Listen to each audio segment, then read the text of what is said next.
Welcome to Calculus 2, Section 10.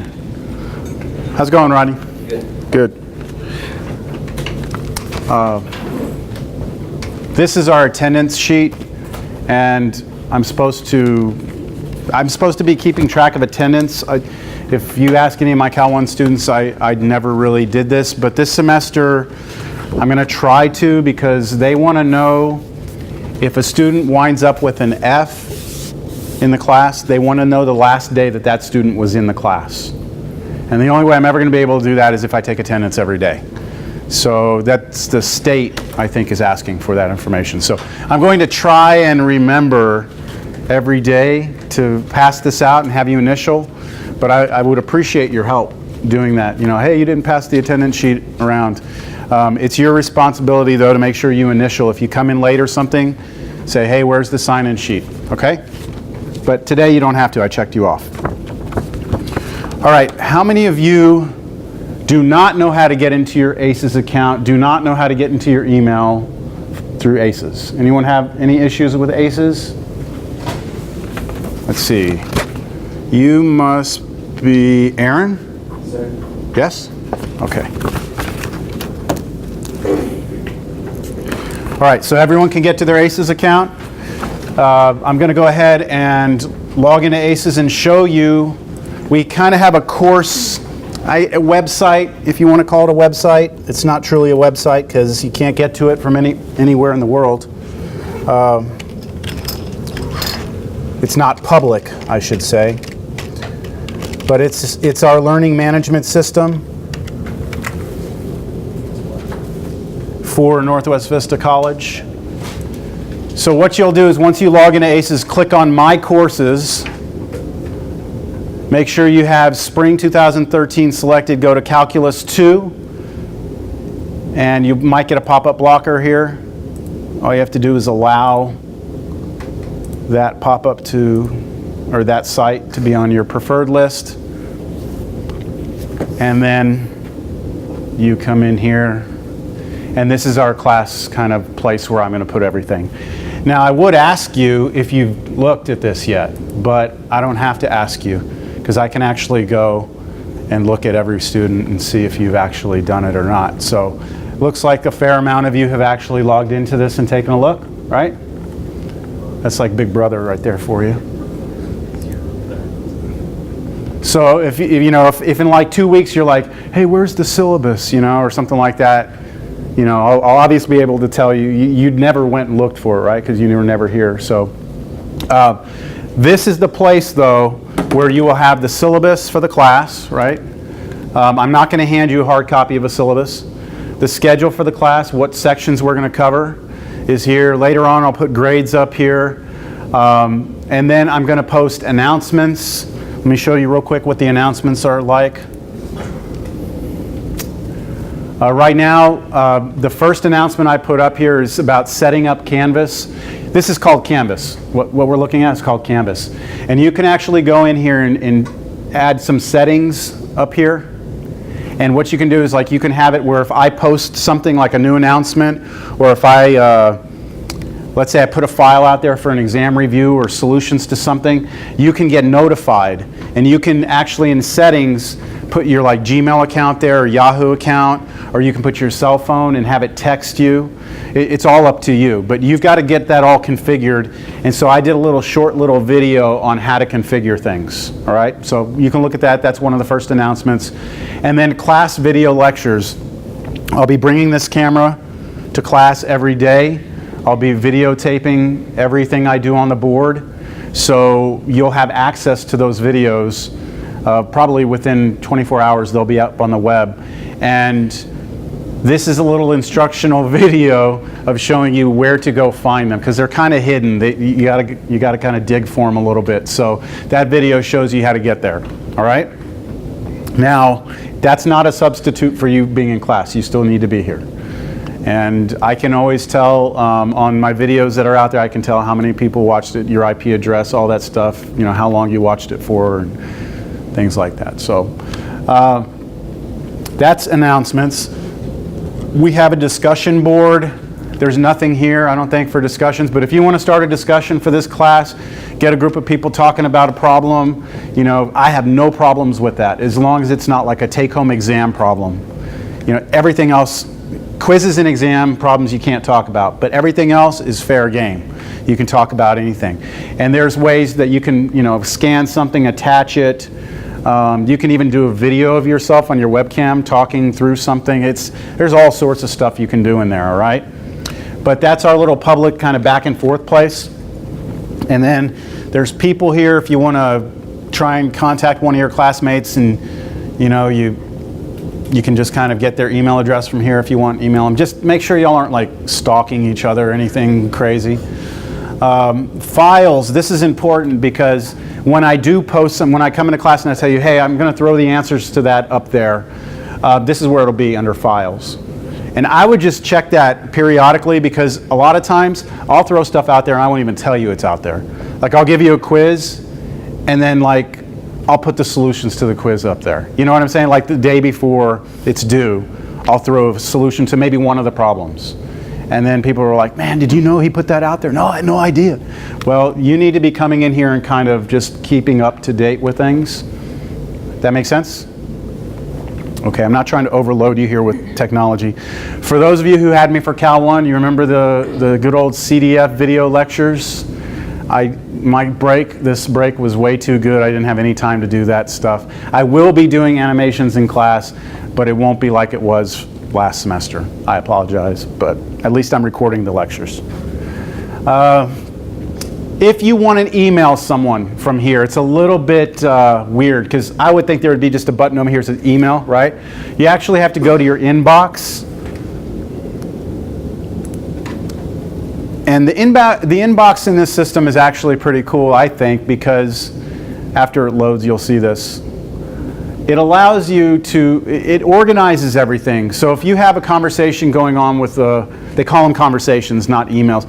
If you have a conversation going on with me and maybe another instructor and maybe a classmate, it groups everything together. So everything that every contact I've had with this student are all contained here. There's been 4 emails back and forth. So if I click on that, I'm going to have the entire semester's worth of dialogue between us, which is nice. You don't have to go hunting through by date or something like that. But if you want to send me an email or someone in the class, you come over here, you click on this little person, and then you have to scroll down to the class you're in. You won't have this many classes listed in yours. Scroll down. I'm not teaching all those classes. Okay, here we go. Scroll down to it, and then you can choose to email everybody. I doubt you'll ever use that. If you have something to say to everyone, put it on discussion board. But most likely you'll want to email the teacher, that's me, and click that, and then you can come in here and type in your email. This is usually something that's between the two of us, right? Like, hey, whatever, got kidney stones and I can't come to class. Whatever it is, you don't want the rest of the class to hear or see. And then you can attach stuff, and you can even do a little webcam recording here also if you want to show me, like, I'm throwing up, I can't come to class. And, if you want to do that, evidence or whatever, go for it. I'm all about technology. That'd be kind of cool, I think. That's proof, right? Okay, so anyways, that's it for, I think that's it for our Canvas shell, yeah. I'm not going to even open the syllabus, okay? That's one of your first homework assignments. So I wanted to write down the things you need to do today. One of them is going to be, this is your to-do list. All right, you're going to want to read syllabus and also look at the schedule.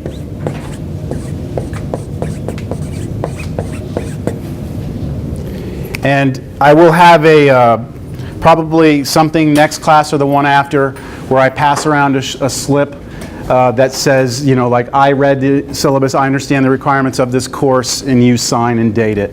That way we have, that contract between us.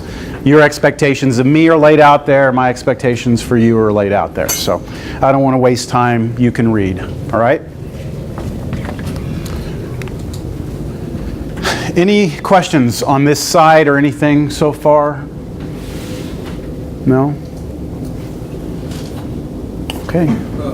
Yes. As far as the book, is the first edition okay? Yeah, I should. Well, here's the way I'm going to do homework. How many of you did your homework last semester in Cal 1? If you took Cal 1 here, did it with the online WebAssign? Okay. I am going to give you that option to continue to do that if you'd like. I've already put the WebAssign problems out there. I just need to kind of tweak a couple of things, give you a course number, but generally speaking, I'm going to be assigning problems out of the book. And so if you can somehow figure out a way to match your version 1 with the 2, then go for it. But I can't guarantee that it will line up exactly page for page, problem for problem, because they switched them around. So at your own risk, you can try using the first version. But the one that we're calling for is the second version, yes. Is our WebAssign from last semester still going to work for this one? It should work for the entire lifespan of the book. Okay. So, but I have to give you a new code to get into a new class. You know what I'm saying? Because I can't just say, hey, go back to that old class, because there's students in here that weren't in that class. So, but you give me another couple of days to put that together. I'm not ready for it yet. I just made a last-minute decision. My advice, though, on homework is that you need to do it. I mean, hopefully you learned that in Cal 1. You've got to do your homework. But what I assign out of your book is like the minimum of what you should be doing. I mean, what you should really do is, if I assign problems 1 through 15 odd, you should do 1 through 16 all. You know, that's what you should be doing, because there's nothing wrong with doing more than what I say to do. I don't know if I've answered those questions or not yet. But. Okay, and on the homework, I'll pop the schedule up here real quick. In this class, for your schedule, even though I lay out what we're going to do every day, I tried to lay it out, and when your exams are and stuff. I don't put any of the homework here, because I'm going to assign the homework at the end of class. Like, so I get to the end of class, I do these problems out of the book or something like that. Because I don't really know where we're going to go with this class. I don't know where the level of all of you are, you know. And so I didn't want to fix myself into a set of problems that I might need to adjust later. So I would just print this off, bring it to class, and then you can just write in the homework assignment at the end. And remember these videos too. If you miss class and you want to know what happened, watch the video. It'll have the homework usually at the end of the video. Yeah. Anything else? I should have mentioned this while it was up here. Just FYI, so you know this, my Cal 1 students know this already, but if you go let's say you go to the tutoring lab to get some help, or maybe you have a friend that's in Cal 2 also, you're going to notice a major difference between this class and probably every other Cal 2 class that's being taught here. And that is, who are my Cal 1 students going to tell everyone what we're going to do that all the other Cal 2 classes pretty much don't do? Sequences and series, okay? Chapter 8 is called Sequences and Series, and as long as I've been teaching here, it hasn't been required that we teach it.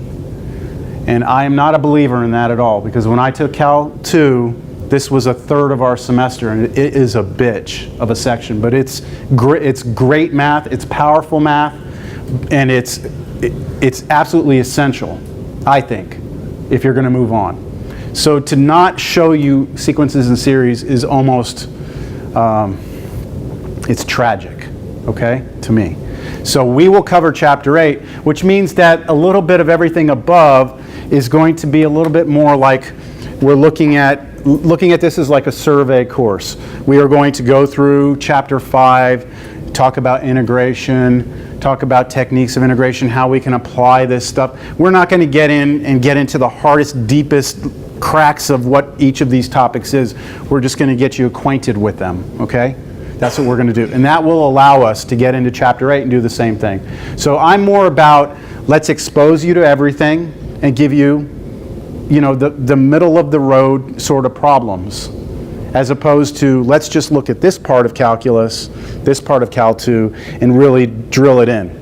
Because if you transfer out to another school and they start telling you to show the Taylor series expansion of some function and you have no idea what they're talking about, that to me is a really bad thing for you, right? So I just don't want you to go to the tutoring lab or to talk to your friend and your friend's like, well, we're still back in chapter 5 and we're like over here in chapter 7 and you think I'm abusing you. It's because this is Cal 2 and it is going to hurt a little bit, but it's also going to be rewarding if you put in the effort. And the reward I'm talking about when you get something and you starts to click, that reward, there's plenty of it in here this semester, all right? All right, that's all. I'm ready to get down to business. Is everyone ready to get down to business?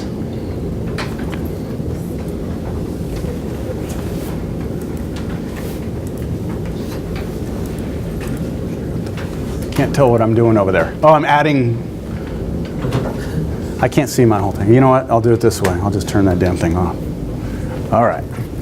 So what have y'all heard about Cal 2? Thank you. What have y'all heard about Cal 2? Have y'all heard anything? About a trig. What else? I won't argue with that. There's a lot of trig. Anything else? Any horror stories? Reversing derivatives. Derivative? What? Reversing derivatives. Reversing derivatives, right? Okay. That's a good way of looking at it.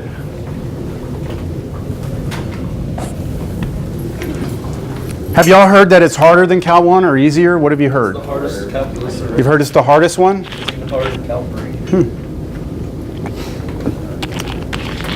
Anyone else? I will tell you this from experience, you need to know U substitution very well. Okay. It's from personal experience. Personal experience?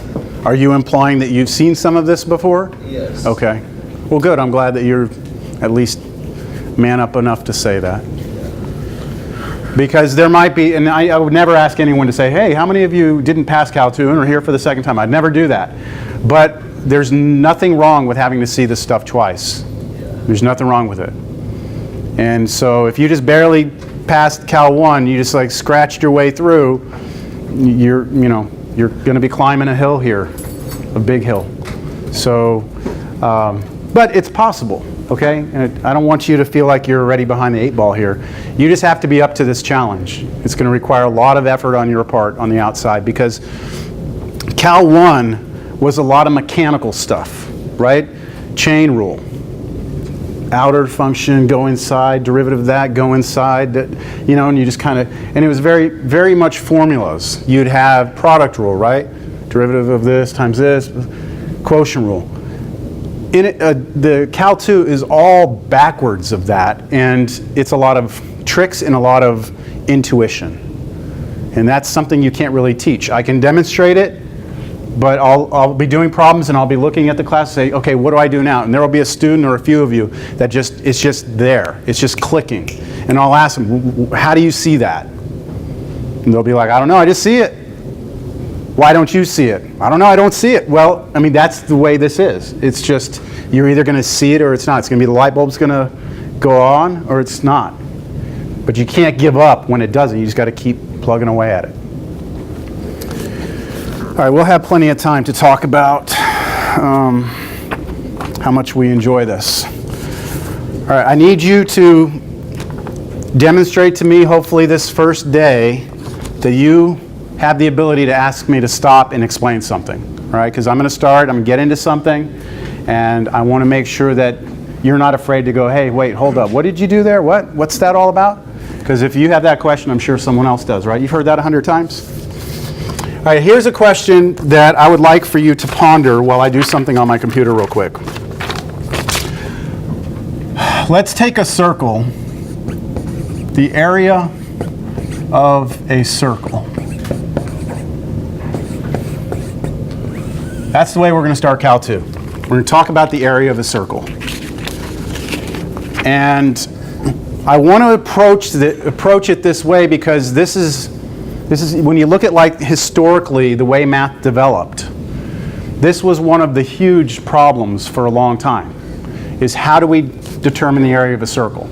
I mean, when it's a rectangle, right? When you have a rectangle, that was pretty easy for us to figure out the area for, right? If I give you a rectangle, I call this the width, and let's call this over here the length, something like that.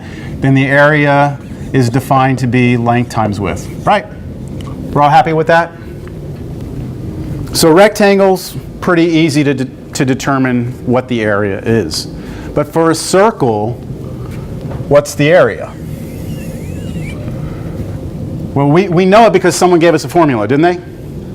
Right? What's the area of a circle?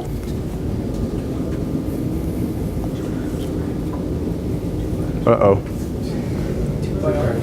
Pi r squared. Pi r squared. So remember, the front of your book or the back of the book has all the formulas in it, right? Okay, so the area of a circle is pi r squared. What's r there? It's the radius, right? The radius of the circle. So if we know the radius of a circle, we know its area. But we only know that because someone gave us a formula for it.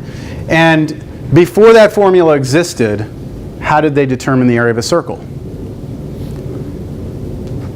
Think about it. If I sat here and I said, you're not allowed to use a formula, okay? That formula does not exist. What would be your approach to trying your best to give me the area of that?